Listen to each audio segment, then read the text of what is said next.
नमस्कार विद्यार्थी मित्रांनो, तुम्हा सर्वांचं स्वागत आहे. आज आपण नवोदय प्रवेश परीक्षा याच्यामधला परिसरचा भाग पाहणार आहोत. त्यातले आपले 3 चॅप्टर झालेले आहेत. आता आपल्याला चौथं पाहायचं आहे. चौथं प्रकरण आहे नैसर्गिक पर्यावरण आणि मानवी जीवन. यावरचे हे सर्व तुम्हाला माहिती दिलेले आहे, ते सर्व वाचून दाखवणार आहे. त्याच्यानंतर आपण प्रश्न उत्तर सुद्धा पाहणार आहोत. त्यामुळे व्हिडिओ शेवटपर्यंत पहा आणि व्हिडिओ आवडला तर व्हिडिओला लाईक करा. महत्वाचे मुद्दे. 1. निवारा. त्यातला पहिला पॉइंट आहे आपल्या सभोवतालच्या नैसर्गिक पर्यावरणात सजीव म्हणून मानवाचे एक वेगळे स्थान आहे. दुसरं, सर्व पशु पक्षी ज्याप्रमाणे निसर्गात आपापला निवारा शोधतात त्याचप्रमाणे मानवालाही निवारा किंवा घराची गरज असते. 3. संकटापासून बचाव करण्यासाठी तसेच ऊन, वारा, पाऊस, थंडी यापासून बचावासाठी मानवाला घराची गरज असते. 4. सुरक्षित राहण्यासाठी मानव आता एकत्रित वस्ती करून ग्रामीण भागात किंवा शहरात राहतो. मानवी निवाऱ्याचे ग्रामीण घरे आणि शहरी घरे असे 2 प्रकार पडतात. मानवी निवाऱ्याचे जर प्रश्न आला, मानवी निवाऱ्याचे 2 प्रकार कोणते, तर त्यात आपलं उत्तर काय लिहिणार आपण? ग्रामीण घरे आणि शहरी घरे. 6. ग्रामीण भागात दगड, बांबू, लाकूड, गवत, शेण, धावड्या, विटा, कौले यांचा वापर करून घर बांधणी केली जाते. ग्रामीण भागातील घरे कच्ची असतात, तसेच काही घरे 1 किंवा 2 मजल्याची असतात. ग्रामीण घरावर स्थानिक हवामान, पर्जन्यमान, भौगोलिक परिस्थिती यांचा प्रभाव पडतो. कोकणात जास्त पावसामुळे कौलारू आणि उतरत्या छपराची घरे असतात. महाराष्ट्रात पठारी प्रदेशात ढाब्याची आणि मातीची घरे असतात. शहरी भागात लोखंड, सिमेंट, खडी, वाळू, विटा यांचा वापर करून बहुमजली घरे बांधली जातात. शहरी भागातील घरे पक्की असतात, तसेच त्या घरात अनेक सोयी सुविधा असतात. आधुनिक तंत्राचा वापर करून आता पर्यावरणपूरक घर बांधणीही केली जात आहे. 14 पॉइंट आहे पर्यावरणपूरक घरात नैसर्गिक साधनांचा वापर जास्त केला जातो.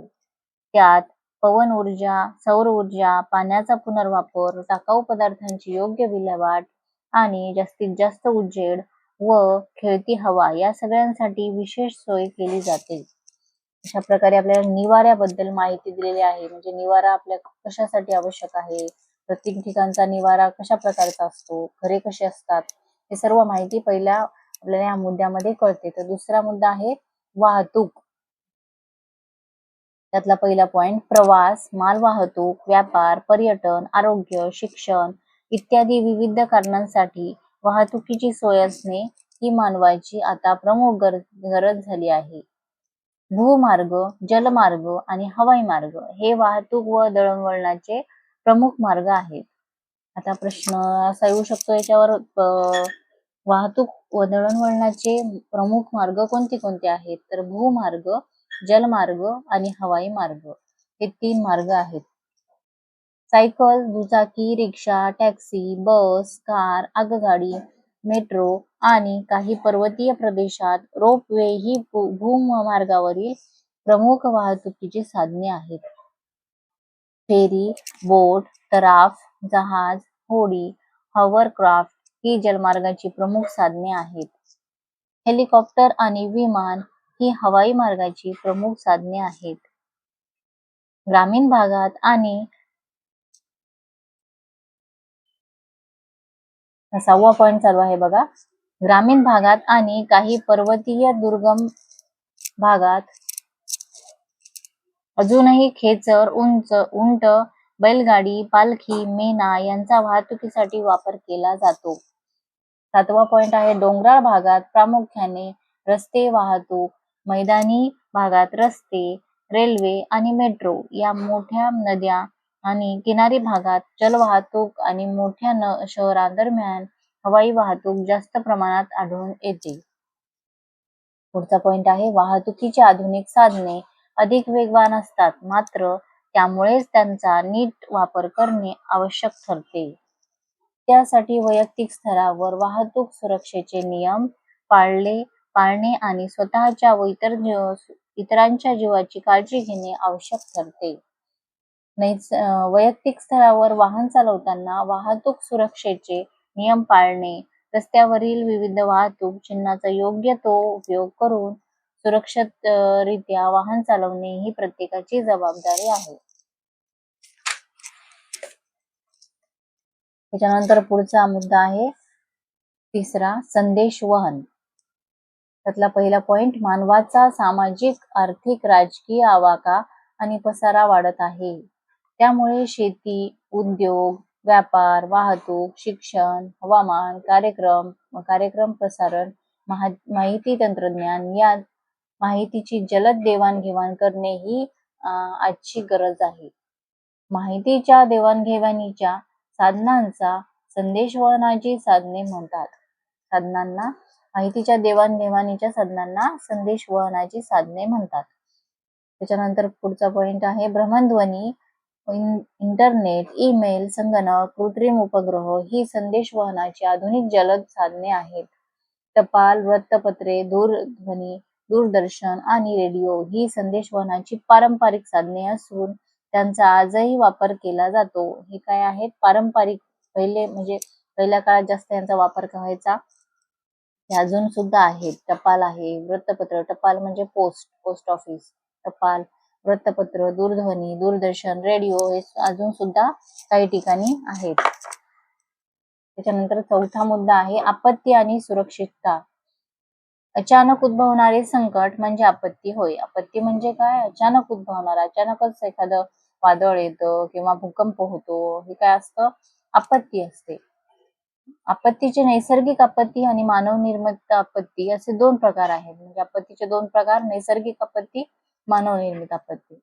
तिसरा, दुष्काळ, पूर, अतिवृष्टी, चक्रीवादळ, गारपीट, भूकंप, दरड कोसळणे या नैसर्गिक आपत्ती आहेत. आग लागणे, अपघात, युद्ध आणि प्रदूषण या मानवनिर्मित आपत्ती आहेत. या दोन्ही मधला फरक समजून घ्यायचा आहे. नैसर्गिक आपत्ती म्हणजे निसर्गाद्वारे होते, आपोआपच होत असते, माणसाच्या हाताने होत नाही. आणि मानवनिर्मित म्हणजे आग लागणे, अपघात हे आहेत मानवनिर्मित. कमी पाऊस, वृक्षतोड, पाण्याचा अपव्यय आणि जमिनीत पाणी न मुरणे यामुळे दुष्काळाची आपत्ती उद्भवते. तीव्र पाणी टंचाई, टँकरच्या पाणी पुरवठ्यावर अवलंबित्व, घटत जाणारे शेती उत्पादन आणि स्थलांतर हे दुष्काळाचे परिणाम आहेत. सातवा पॉइंट आहे तलाव, बंधारे, धरणे बांधून पाणी साठवणे, जमिनीत पाणी जिरवणे, ठिबक आणि तुषार सिंचनाचा वापर करणे आणि झाडे लावणे हे दुष्काळावरचे उपाय आहेत. योग्य ती खबरदारी घेतल्यास मानवी आपत्ती टाळता येऊ शकतात. घरातील उपकरणांची नीट हाताळणी करणे, सर्व सुरक्षाविषयक नियमांची अंमलबजावणी करणे, योग्य ते शिक्षण आणि आपत्तीपासून बचाव करण्याचा सराव हे मानवी आपत्तीपासून वाचण्याचे उपयोग आहेत. अशा प्रकारे आपण या धड्यावरची सर्व माहिती पाहिलेली आहे. नैसर्गिक पर्यावरण आणि मानवी जीवन. आता त्याच्यावरचे स्वाध्यायामधले प्रश्न पाहू. पुढील प्रश्नांसाठी योग्य पर्यायाचे वर्णाक्षर असलेले वर्तुळ काळे करा. पहिला प्रश्न आहे ग्रामीण भागातील घर बांधणी संदर्भात गटात न बसणारा शब्द ओळखा. पर्याय क्रमांक ए आहे दगड, बी बांबू, सी झावळ्या आणि डी लोखंड. तर याचं उत्तर आहे पर्याय क्रमांक डी लोखंड.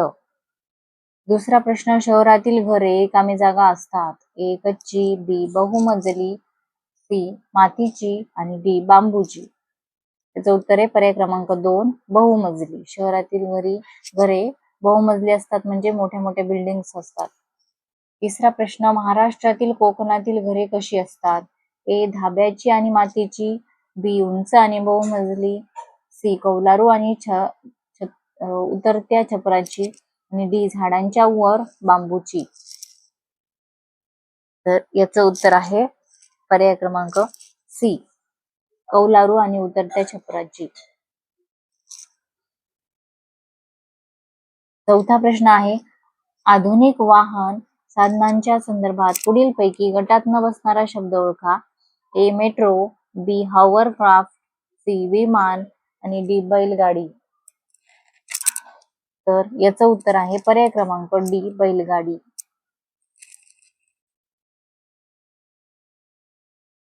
त्याच्यानंतर प्रश्न 5वा. खाजगी वाहनात सीट बेल्ट लावून बसणे किंवा हेल्मेट घालूनच दुचाकी चालवणे हे कशाचे निर्देशक आहे? 1 भीतीचे, 2 वैयक्तिक जबाबदारीचे, सी बेफिक्रीचे आणि डी असुरक्षिततेचे. तर याचं उत्तर आहे पर्याय क्रमांक 2 वैयक्तिक जबाबदारीचे. 6वा प्रश्न. आधुनिक संदेशवहन साधनांच्या संदर्भात पुढीलपैकी गटात न बसणारा शब्द ओळखा. ए टेलिफोन, बी भ्रमणध्वनी, सी संगणक, डी कृत्रिम उपग्रह संदेशवहन. याचं उत्तर आहे पर्याय क्रमांक 1 ए टेलिफोन. 7वा प्रश्न. आपत्ती संदर्भात पुढीलपैकी कोणते विधान योग्य आहे?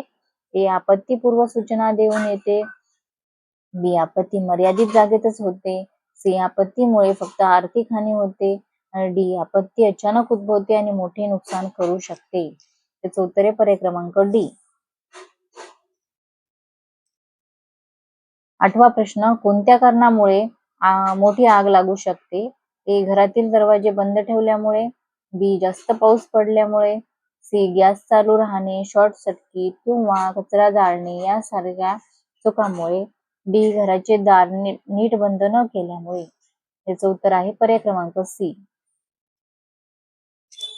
9वा प्रश्न. जमीन थरथरते, घरे पडतात, सार्वजनिक मालमत्तेचे नुकसान होते, अशी आपत्ती कोणती?